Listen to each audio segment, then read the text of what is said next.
if you go out and buy a newspaper today, all over the front pages you'll see pictures of the late Steve Wright. Can't believe I'm saying that. 69 years of age, sudden death, and much loved, really much loved, legendary, it has to be said.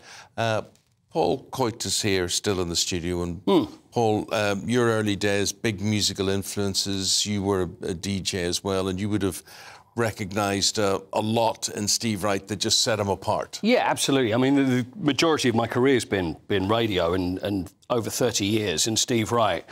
Everybody looked at him as truly one of the greats. And you know, the times we've spoken about people that pass away and you always get the, oh, they were this, they were that. I mean, he was really one of the true radio greats of this country. And also what he was doing, which I think was really important, was very much different to the old radio style that we were used to from Tony Blackburn, etc. He didn't just turn up and do it, whether people would realise that or not. Yeah. What was different about the way he constructed a show? I think he was a technician. He was a great technician. He was someone that oversaw it. People would listen to the radio and you think, oh, you just rock up and, you know, you play some songs, you have a bit of chat. This is always what people would always say to me and to loads of other people.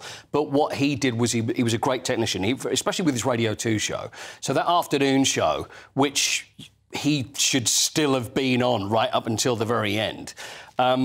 Interviews and guests, everything very carefully researched, the amount of work that went on behind the scenes, and he would oversee it, things that would be recorded, he would listen to everything. And also, like, every single second made a difference to the broadcast, and that made him the real pro that he was. I remember being influenced by him when I was on radio, and he introduced these voices, these scenarios. He had Gervais the hairdresser, and he had all these characters, these characters that would have been somebody doing a voice for them. And I remember doing exactly the same thing on Downtown Radio in Northern Ireland, but using him as the inspiration, using him as the template, copying him, I suppose. Well, everybody starts out that way, and all DJs would start out, and you'd have a favourite DJ, and then you would do pretty much their act, and then you would end up being yourself. Now, he really was a complete revolutionary, and he would look in the States. I mean, his influences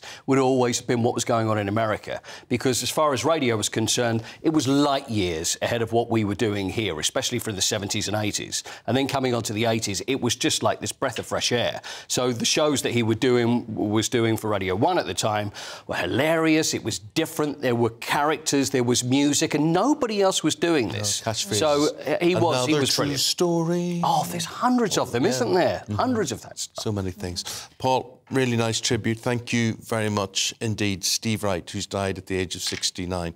And I must admit, I'm with you. You talk about him doing the afternoon show, and yet somebody somewhere has made the decision. You know, the BBC come out and they gush and they talk about how brilliant he is, how fantastic, whatever. And yet you sort of say, but it's not good enough still to do your afternoon show. Exactly. It's quite embarrassing, actually. Exactly. And the thing is, with someone like him, that would have been his life. That was what... It wasn't I will just turn up and do the show. That was a proper 12-hour day to put that show together. And to have that taken away, I think it was an awful shame for him, and also a huge shame for listeners as well. And a real shock to him as well. Eamon, you were interviewed a number of times by him, weren't you? It was... The funny thing is, and maybe Paul could answer this, they were always pre-recorded interviews. He didn't do live interviews. Because it had to be perfect. That was it. It had to be perfect. You would record... I knew his producer very well. And he would walk in and everything would be recorded, and then it would be studied. What's the best parts? Let's make it a little bit tighter. Let's take this bit out. So the actual listening experience would be perfect. Well, that was the reason. None of that quality here on this show. Well, I was going to say, you wouldn't have had to be recorded. I can't believe they recorded you. You'd always be able to deliver perfect. What was he thinking? Steve Wright, may he rest in peace.